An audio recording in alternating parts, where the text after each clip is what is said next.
I also note that we're one of the first councils in the country to be running under the new regulations. And I think it's very unfortunate that government still seeks to have one rule for them and one rule for the rest of us. But we are where we are, and we will continue with our process. I also note. Right, so do we have any apologies for absence? Thank you. Do we have any comments on the minutes of the last meeting? Councillor Tall.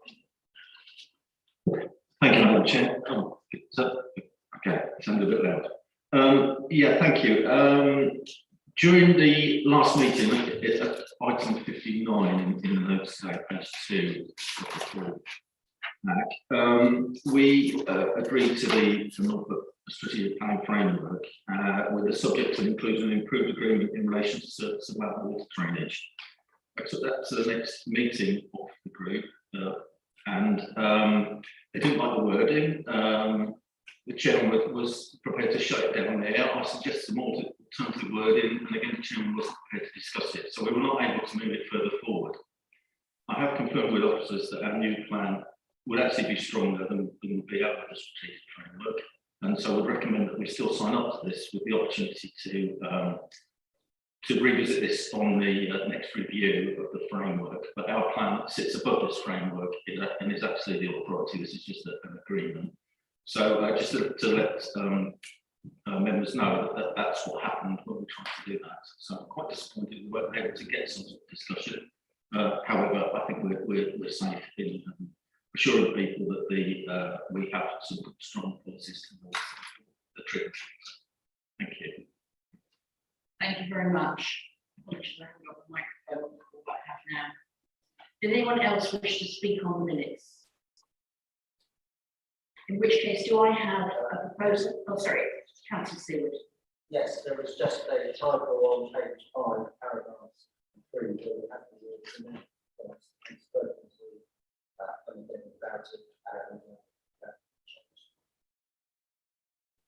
Thank you, Councillor Seward. With those amendments or with those points taken in, is anyone prepared to propose the minutes last meeting? Thank you, Councillor Seward. And seconds them. It's a true record. Thank you, Councillor Crutchley. Can I have a vote of all those in favour, please? Thank you. All those who are here. Okay. Do we have any public questions or statements, please? No, we don't have any public questions or statements. We do have an item of urgent business. I propose to move that to the end of the meeting in case we wish to discuss it in closed session, so that the rest of the meeting can be kept open for everyone to see and take part in. Is everybody happy with that arrangement? Chair, could you say what the item is, please, for the public record? Yes, of course. Thank you. So the item is the leisure contract, proposed extension to the deed of settlement to reflect the ongoing impact of COVID-19 on the performance of the leisure operating contract. So because that contains financial information of a confidential nature, that's why I'm taking it at the end of the meeting. I don't propose taking it into private session then, unless we want to discuss the financials, in which case we will have to move into private session. Okay? Is everyone happy with that? Thank you. Do we have any declarations of interest, please? Councillor Shires. Thank you, Madam Chair. I just want to say it's non-pecuniary, but I am a member of the Victory and Leisure Centre in Norwich. Thank you very much. Any other declarations? Thank you very much. Do we have any questions from members at this time? No. Okay, thank you. So, Councillor Toy, we move to you and the recommendations from the Planning Policy and Built Heritage Working Party, please. Thank you. Thank you, Madam Chair. Yeah, the recommendations are before you. It's all gone to obviously through the working party, and I endorse the policies brought forward. We're working hard again on the renewal of carbon. We've taken the highest level we possibly can, and yeah, I recommend these items to you. Thank you very much. Does anyone have any questions on this? So Councillor Toy, I'm assuming you're proposing this. Do we have a seconder for this, please? Thank you, Councillor Fitzgerald. Yeah, thank you, Madam Chairman. Absolutely vital with climate change that we have sustainable development.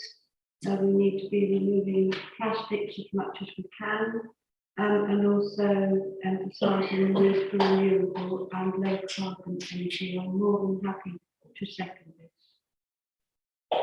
Thank you very much. No one else got any questions, so we'll move to the vote. All those in favour, please. Thank you, that's unanimous. So, Councillor Dixon, recommendations from the Overview and Scrutiny Committee, please. Thank you. Yes, good morning, Madam Chairman. One and all.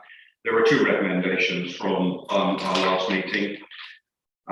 First is to recommend to Cabinet that consideration is given to developing and including a charter mark system setting standards across the spectrum of environmental improvements sought, such as energy conservation, renewable energy generation and storage, water capture, usage and quality, flood prevention and mitigation, reductions in single-use materials and carbon capture projects. Such a system should link up with relevant planning policy standards, including an annual awards stroke recognition system, and seek accreditation with an external environmental body.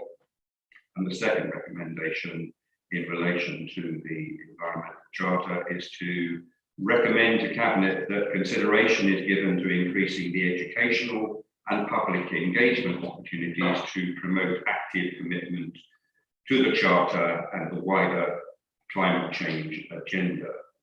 And so to conclude on this particular matter, to endorse the draft Environmental Charter for consultation with the Environmental Forum prior to revised draft being considered by Cabinet and Council for adoption. So on that, Madam Chairman, you can, I think, conclude that Overview and Scrutiny have a very positive view about that draft charter, and hopefully you will bear in mind those recommendations, which were, I think, very constructive and positive, and demonstrates that I think the Charter is probably capable of delivering, if not now, then at some stage in the future, probably rather more than had been presented to us on the day.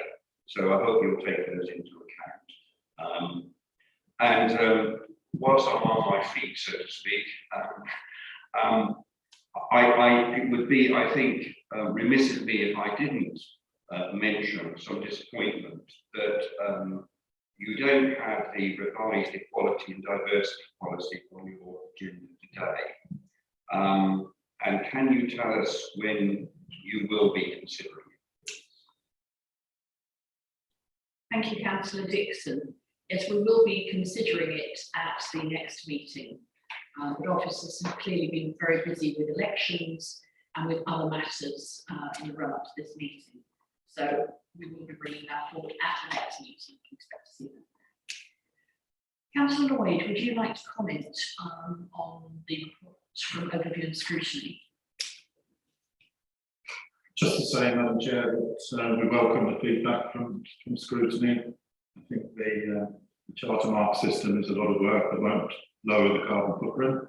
However, we're happy to adopt those things, and in the revised papers within this pack, they are included. The educational side of it was always part of this charter. In fact, it's the main two pillars of the charter. Is working with the public to spread the word as we work about climate change. So we're very happy to adopt those recommendations. Madam Chair, anything else to say? Thank you, Councillor Lloyd. Does anyone else have anything they'd like to say on this matter? I think one of the things I would like to say in response to what Councillor Dixon said is I absolutely agree with you, but it's important we get this moving rather than talk about it. But I also think that central government needs to look at making sure its policies move through the House so that we have some legal backing to some of the things that we would like to bring forward. because without the two working together, it's very difficult to achieve all the aims we'd like. Thank you. Would anybody else like to speak on this? No? Oh, sorry, Councillor Hayman. I'm sure I echo colleagues' thoughts and feelings on this, but I just wanted to say that, and I welcome the helpful feedback from Review and Scrutiny, but just to say that our environment charter and our environment policies going forward ought to be above party politics and encourage individuals here and outside the council to think about it as something that we all sign up to and we're all engaged in and on, and that party politics is put aside to deliver this really important piece of our agenda, a national and international agenda. Thank you, Councillor Hayman, well said. I think we can all sign up to that and work together going forward on this. Excellent. So do I have a seconder, please? Councillor Kershaw, thank you. If no one else wishes to speak, could the votes, please, with the recommendations for both of those. Thank you very much. That's unanimous. So we have a report on Office of Delegated Decisions. Mr. Blatch, would you like to add anything on this report? I know there for the public record, Chair, in terms of the decisions which have been taken under delegated powers at this time. Thank you. Thank you. I believe we don't have to take a vote on that because things have already happened. Is that correct? Yes, they're just there for the public. Thank you. In which case, we move on to the environmental charter and Councillor Lloyd. Madam Chair. The charter as it stands before us this morning has been through Cabinet. It's been through a number of staff workshops. We're very pleased with the number of staff that attended. It's been through member workshops and it's been through scrutiny. And we've also held a public forum with over 50 attendees. I'd like to just say that the feedback we got from that forum was quite remarkable. We had 85% of those who attended said it went well, very well. And the other 15% were okay, as expected. So 100% approval rating on that, which we were very grateful for. And now, I mean, the overriding, we asked people that attended the forum, what are your priorities? What do you want us to do next? And overwhelmingly, everybody said, we just need to get on with it. We just need to start tackling climate change ASAP. And that's what we hope to do in this council. So I'm very happy to propose this charter to council. Thank you very much. Thank you, Councillor Lloyd. Would anyone like to speak on this item? Councillor Toy. Thank you, Madam Chair. Yeah, just to reiterate what Councillor Lloyd said, you know, as I've gone out and about and met people, Velvet Trust, who've been working near me, who we've given them more to do for their work, how it plays out well with it, such a positive response from it, that we can move on and take recommendations for today, the cross-party suggestions that we can really move this forward. And yeah, I'm really excited and thankful to the team that put this together to move us to this step. Thank you. Thank you very much. Anyone else wishing to speak on this? Councillor Dix. Yes, thank you, Madam Chairman. Really, I just wanted to pick up on the point, very good point, I think that Councillor Hayman made with regards to keeping it apolitical and keeping it out of the realm of party politics. And to that extent, Madam Chairman, I guess I kind of link up with the point that you recently made with regard to the role that central government has to play in this matter. But I think, quite honestly, we can also take an alternative view on that, and that is that we do have the scope and the powers to get on and do this ourselves, and that is what we should do, irrespective of what central government or county council do. Those other bodies are accountable in their own right. We are accountable to the people of North Norfolk, and we've set an agenda, and we need to get on and deliver it. So I think that whilst there are things that you might want to happen alongside this, but I think We don't live in an ideal world, we live in a practical world, and we have to take a pragmatic view and get on and do it. So that would be my contribution, Madam Chair. Thank you. Thank you, councillor Dixon. Would anyone else like to speak? Councillor Gay. I'd just like to say, Sorry, councillor Gay, is your microphone switched on?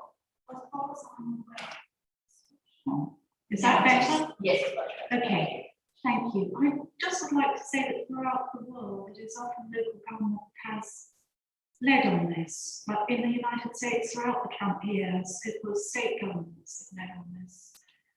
So, we do have a very distinct role here. Thank you. Absolutely, and I think it's good to see local government leading the way. But it helps if you have legislation as well. So absolutely, it is about us, council working together. Anybody else got anything they'd like to say? In which case, do we have a seconder? Kershaw? So can we please move to the vote then? All those in favour? And that's unanimous. Thank you very much. So the next item on the agenda is the apprenticeship scheme. The paper sets out is very clear. It's really just a continuation of the scheme that we already have running. I think it's good to see that the council can continue to provide apprenticeships, but also help those already within our organisation to train and get further qualifications, and then be able to move on to other roles within the council. So I think this is an excellent proposition, and I propose that we accept it. If anyone would like to speak on this, please. No, in which case do I have a second, please? Councillor Toy. Yeah, I was going to say I'd be happy to second it, Madam Chair. I think it's it's good that it shows us as a good employer, and we're giving people opportunity, and it's pleasing to know that departments within the council are looking at making the most of these opportunities. So I'm more than happy to second it. Thank you.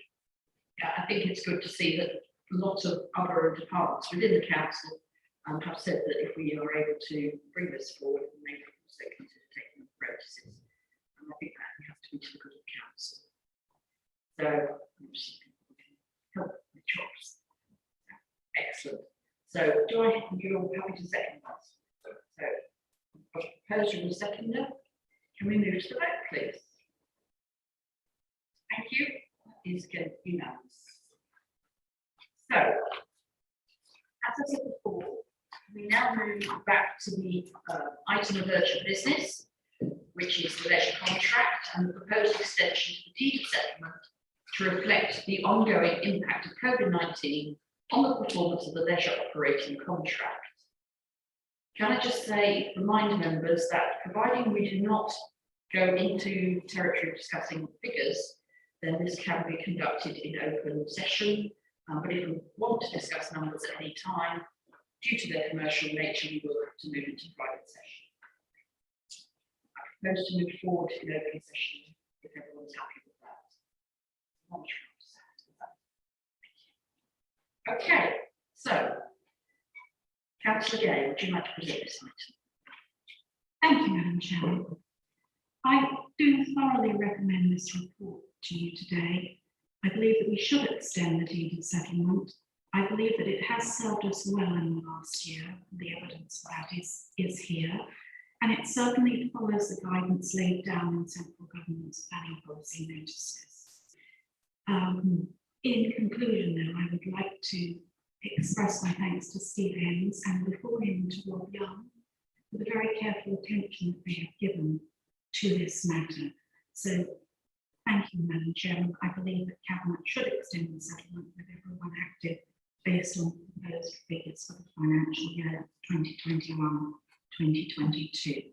And you will see that there is a recommendation here as to where that money should come from. Thank you. Thank you very much, Councillor Gay. Does anyone else wish to speak on this item? No? Do we have a seconder, please? Councillor Seward. In which case, can we move to the vote on this item, please? All those in favour? And again, that's unanimous. Thank you very much. In which case, there being no other business, I declare the meeting closed. Thank you all very much for your attendance this morning, and thank you to those watching.